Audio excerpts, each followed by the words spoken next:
Hi everybody, it's Ayla. I tweet over at A Purposeful Wife. You can follow me on Twitter. If you like this video, please give me a thumbs up and give me a comment down below. If you'd like me to talk about any subject in particular that you're wondering about, let me know. Message me over on Twitter, leave me a comment. I'd love to hear back from you.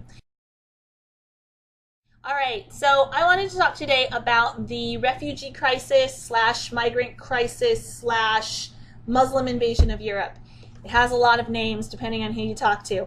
I'm not going to talk about why there's refugees, and I don't want to talk about that aspect of it, and I'm not even going to talk about who the refugees are, the migrants are. There's a lot of great information out there. There's a lot of people who've done amazing videos, blog posts, tweets, lots of journalists who are going after the real story.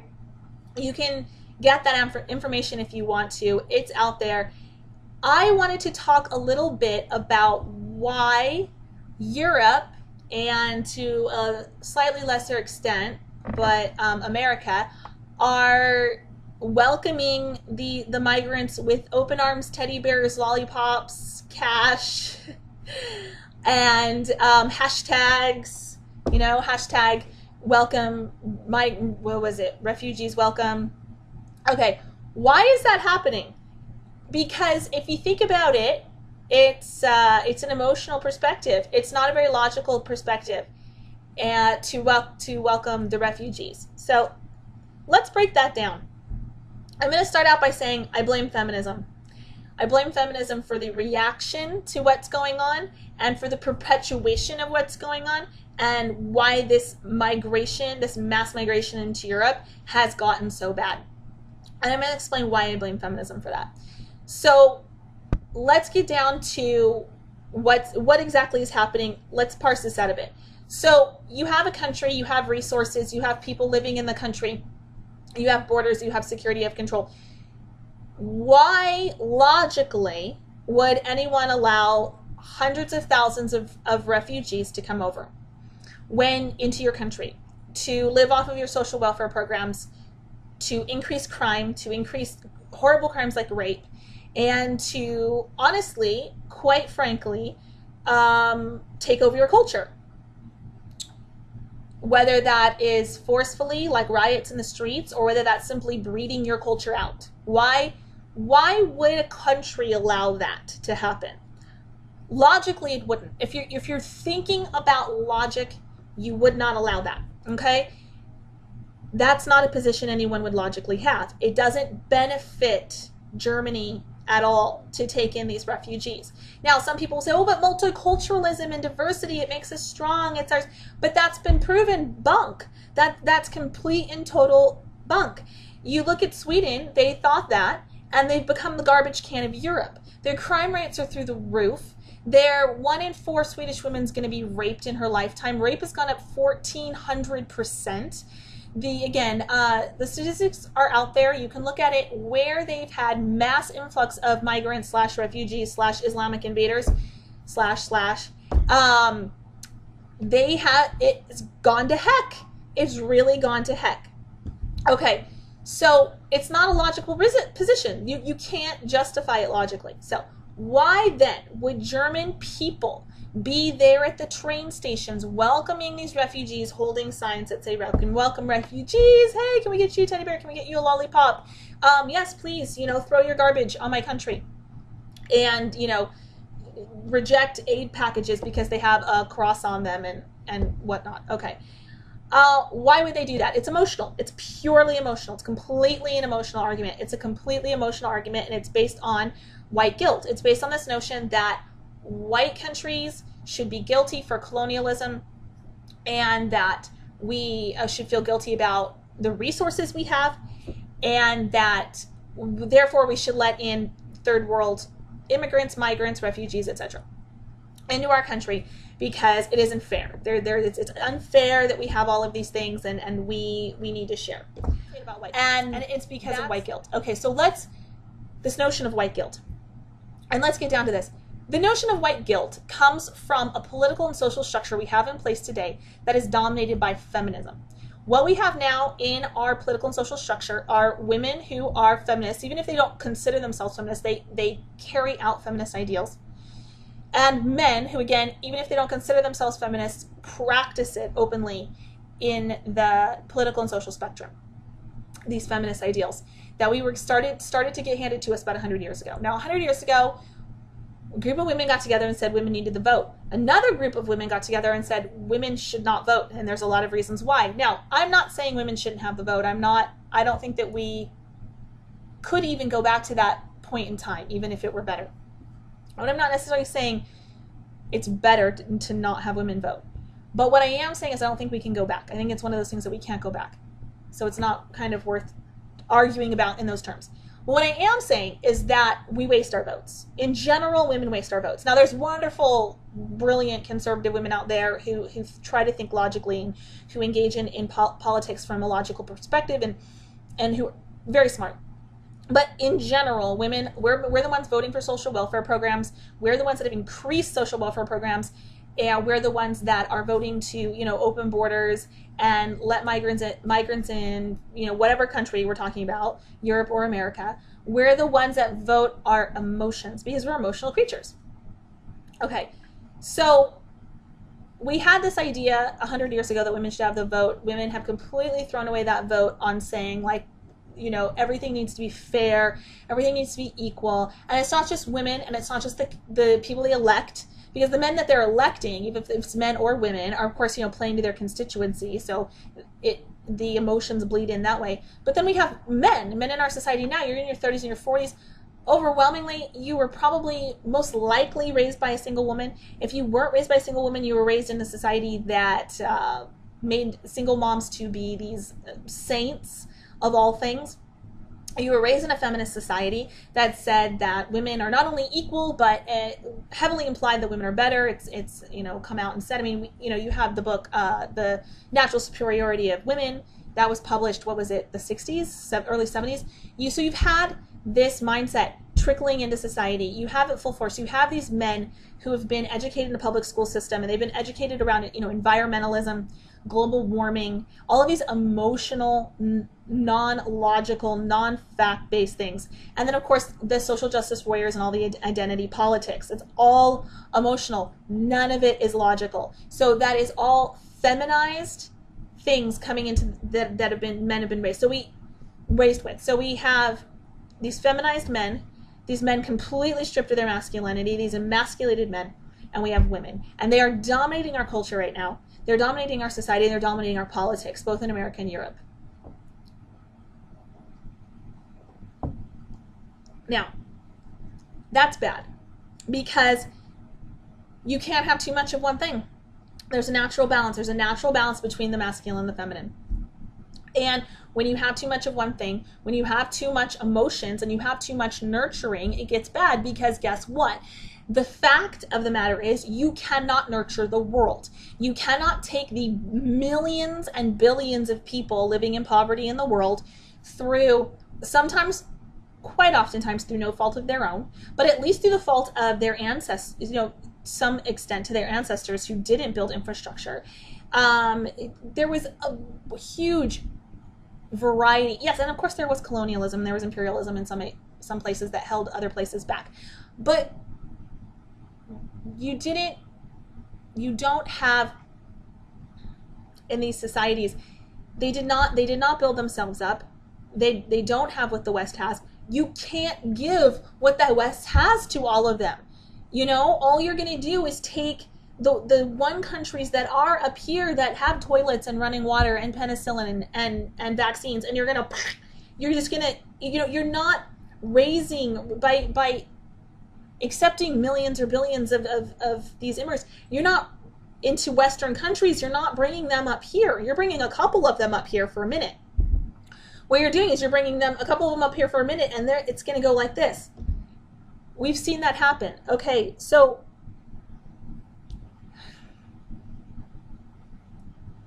I feel very emotional about this. I'm sure you can tell. I need to calm myself down. Take a deep breath.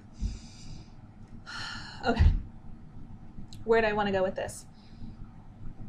So what you have is a culture in Western society completely dominated by feminism and feminist ideas.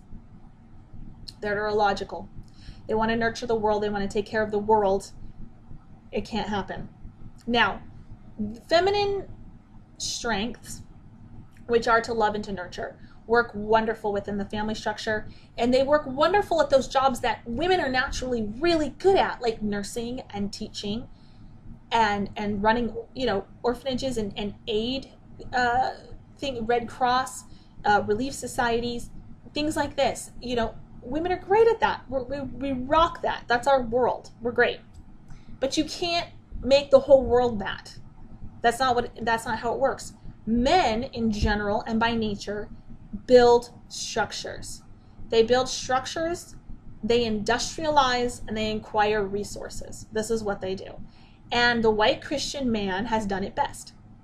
That's why we have what we have. Okay. When you take those strengths of men, their logic, their industrialness, their natural abilities to lead and protect and provide, and you try to make them nurturers, you get these, hipsters with man buns walking around talking about their feelings. It doesn't work. It doesn't work for society. We need manly men. We need manly men in society. We needed them in politics. So you have something happen where refugees, migrants, invaders, whatever you want to call them, want to come into Europe. You have this feminized political structure that says, oh, everybody come in and we'll give you lollipops and teddy bears. And that's why I blame feminism. That is essentially why I blame feminism for where we're at now. And I'll give you an example. Okay, there is this British TV show, and I can't remember what it was called. It was a couple years back. I watched it on Netflix. There was only one season, about 11 episodes. And it was kind of like Stephen King's The Stand. There was a plague, and this plague had been released, and most of the human population had died.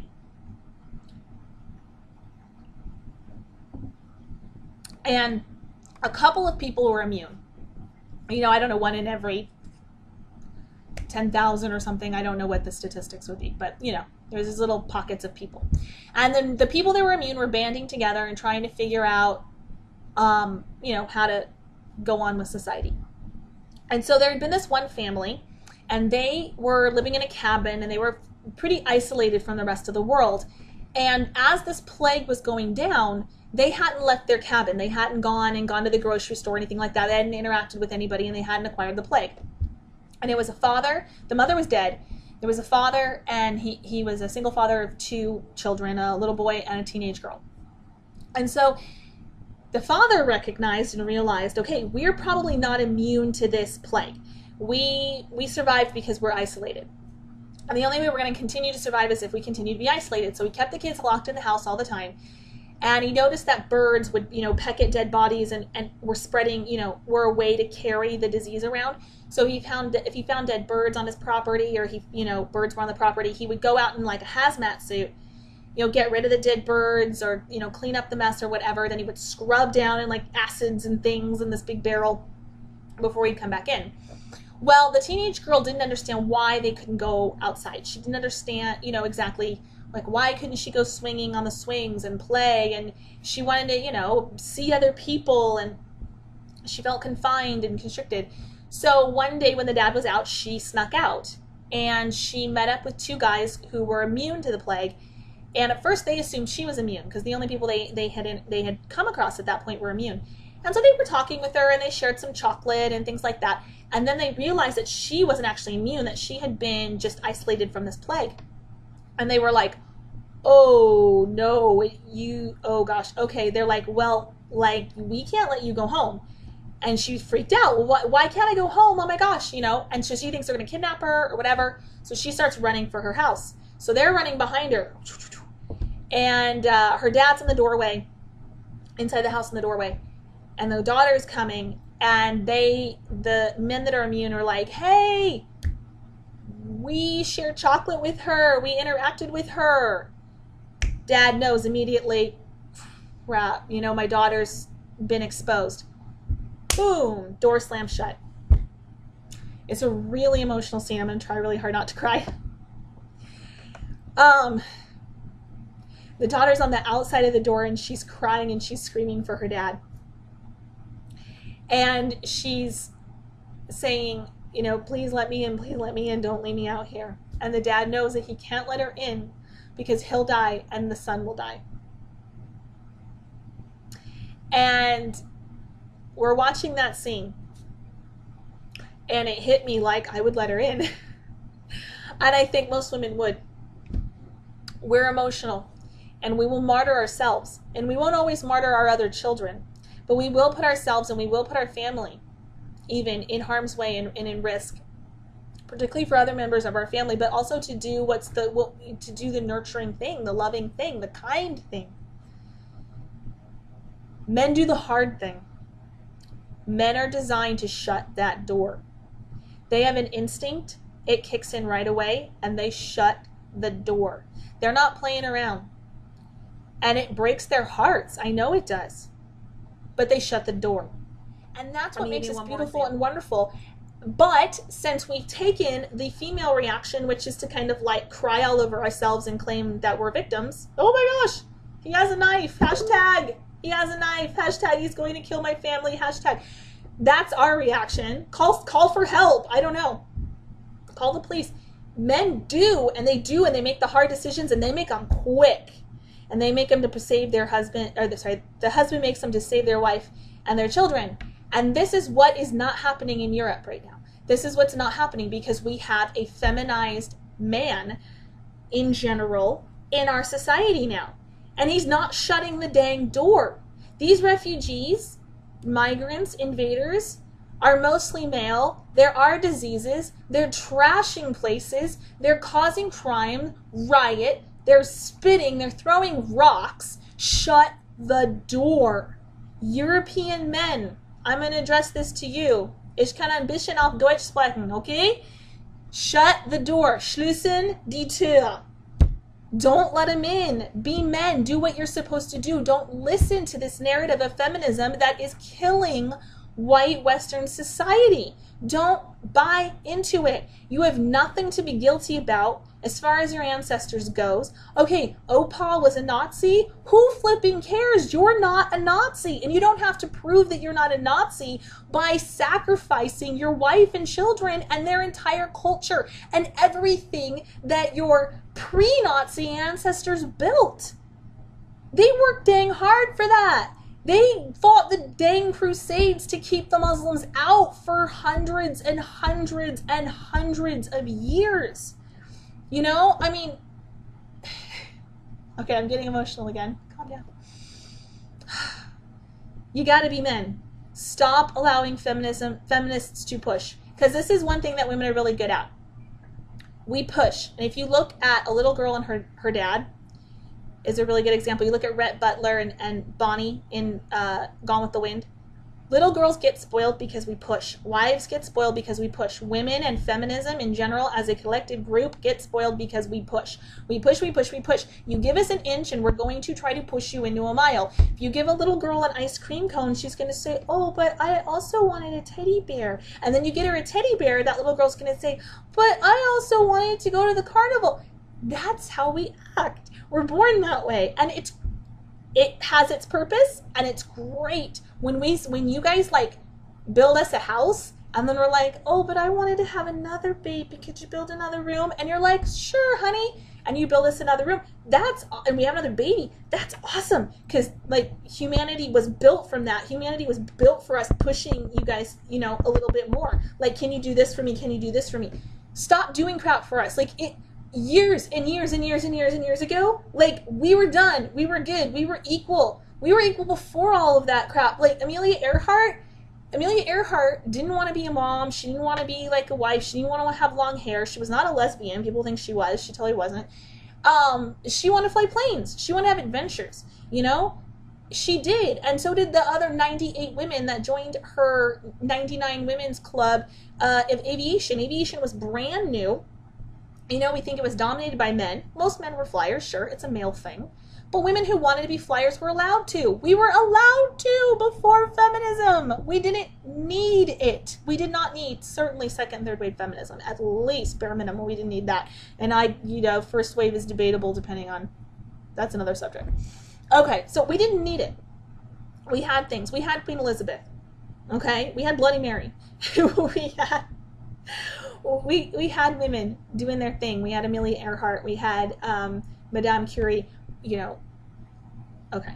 So we didn't need it. We were equal a long time ago. Start setting some parameters for women in your society. Men, start saying no, because we're just going to keep pushing, and we're pushing to the like, you know, it's like to the point of ridiculousness. Like, we're the little girl that like has the ice cream and the lollipop and the teddy bear and it went to the carnival and got Cracker Jacks and like now wants to go to the movie. It's like, it's to the point of being ridiculous. It's like, we have everything. We can take your children away. We can accuse you of rape and heck, if it needs to be true, it doesn't even matter. We'll carry a mattress around and everybody will support us. Stop. Please tell us no. Please. We need it. It's our natural instinct to push. You got to say no. And you got to close the door. Okay, we've got to close the door. We have to say that they're not coming in. And for those few that are children, and for those few that are legitimate refugees, it's sad and it's horrible, and it's like that girl on the other side of the door crying because her dad won't let her in. It's sad and it's unfortunate. It's not your fault. It's not Europe's fault. It's not your personal family's fault, your German family. It's not their fault, okay? And it's sad. Life is sad. Life is hard. We can't give everything to everybody. Okay, I could go on forever. I think I'm going to end it there. I blame feminism for the reaction to the migrant crisis, which is increasing the migrant crisis. It's making it worse, because the more they allow, the more are going to come. And that's not helping people, and it's not helping the legitimate refugees, and it's not helping those other people fleeing just their crappy countries. They need to build up their crappy countries into really great country. And sure, I'm all for the Western world helping them doing that through aid and relief, and even through our military. You got some really bad news going on, like ISIS. Let's bomb those guys.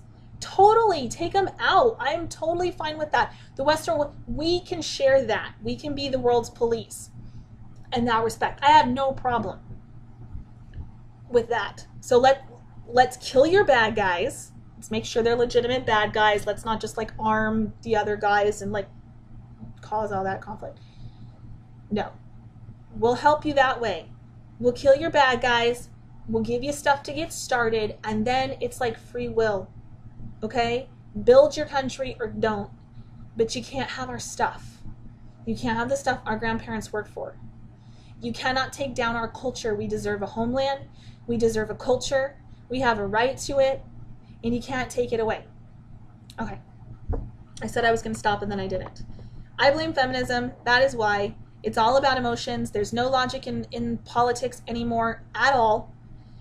We've become over-nurturers, and it's a bad thing. Okay. I hope you enjoyed this video. If you did, leave me a comment. Give me a thumbs up. Thank you for watching. Thank you for listening. And I will see you next time. Bye.